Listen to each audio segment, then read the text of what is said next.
everyone, happy Tuesday. Today is my Tile Tuesday, which normally I will post pictures of 2 tiles that I am doing from 2 books. But today it's going to be 2 weeks worth of 2 tiles from 2 books. A little behind. Our family had a wonderful family reunion. We had a great time with our family and friends. It was a very quick trip to Maine. We got back home, and about 2 days after we got back home, the inevitable travel, no mask. We'll let you fill in the blanks to understand how my family has spent the last 2 weeks. So I'm finally getting around to doing some videos, getting some catching up done. Laundry, Clorox, and more laundry. Finally gotten some crochet time in. So without further ado, we will go back to our 100 Crochet Tiles book. So this is the one that I am doing kind of in conjunction with Sam and Mike and following along with Memphis Makes and doing the Tile Tuesday, 1 a week tile. So I watched Sam's videos on Thursday, and I will say that whenever I watched the one where they did the autumn glow, Sam and Mike were talking about how there were 5 colors, and Mike was getting kind of frustrated because he couldn't keep up with, well, which one's color 1, which one's color 2. So I learned an awful lot from watching that video. Fortunately, I watched it before I started my tile. So yes, it does take 5 tiles, 5 colors. And so what I did was I kind of incorporated their hiccups along with the concept that for Nan's Next Knots. And I made a sticky note where I wrote down my 5 colors and then just taped down my 5 colors that I was going to use. And trust me, when Sam and Mike said they got confused over color 1, color 2, yeah, it's a thing. If I would not have had this, there would have been more frogs, and I probably would have just said, forget it. Especially with the state that the house was in at the time, it would have just been a disaster. But that being said, without showing you, my camera skills are wretched, but without showing the pattern, just to give you a quick glimpse of what this wonderful tile looks like. It was quite involved. And now to show you, and I have not blocked these, but let's see here.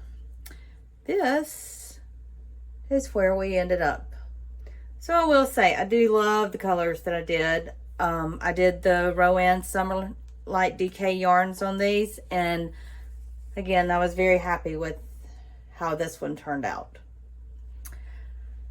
So while I have this book open, I'm going to now skip ahead to the next week. Now, when I got this book, I had originally said that I would dedicate a tile a week to someone, but there would be some weeks that I didn't. Obviously, this was one of those weeks, other than a big shout out and thank you to Sam and Mike over at Memphis Makes on giving me the idea to be a little more organized whenever I got ready to make my tile. So to Sam and Mike, thank you. You're my heroes. That being said, with the next tile, I do have a dedication on this one, because I had that idea whenever I got the book. So what I did was I handed the book to my husband and told him, I said, I want you to go into this book and pick out one of these tiles and cover up the picture. Cover up the picture, cover up the graph. Only leave the worded directions on the page.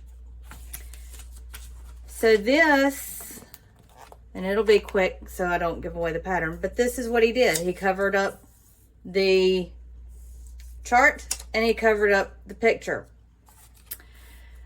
Because as of right now, our sweet Christina over at Uncinetto, we have no idea where she's going. So this tile I am dedicating to her because while I know what my tile looks like, I still don't know where she's going to end up. The mystery continues. But in her videos, she said that her two favorite colors were 2 shades of blue, and I will probably not pronounce them correctly. Christina, forgive me. But the cerulean and the Prussian blue. So this sweet, sweet little tile are hopefully reminiscent of Christina's 2 favorite colors. And this is how my little tile turned out.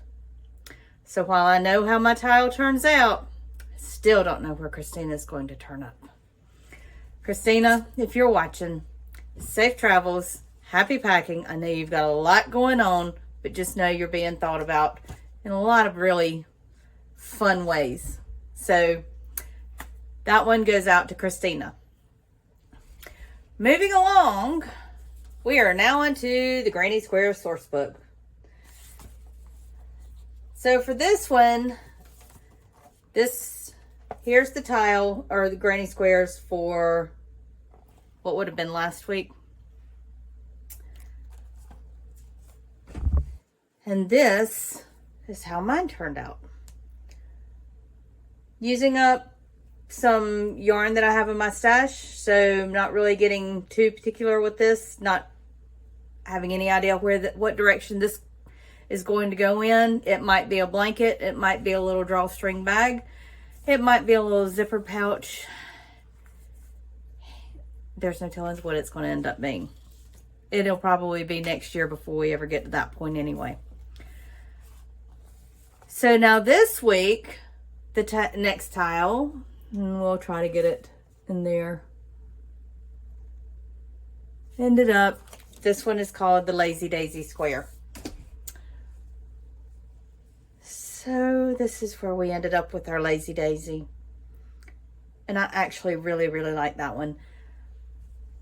I am now using the same yarns for these, which is a Furls Wanderer yarn. And I do like using those yarns. They're, however, the yarn barf on the inside, just going to say it, tends to be a little bit much some days. But for the most part, so I guess if I end up with a lot of these out of this yarn, then I will use them in one big project, kind of a hodgepodge. We'll see. If you have any ideas on what you can do with random hundreds of granny squares, I would love and appreciate your comments below. Hope you are all doing well. Hope you are all please staying healthy and safe.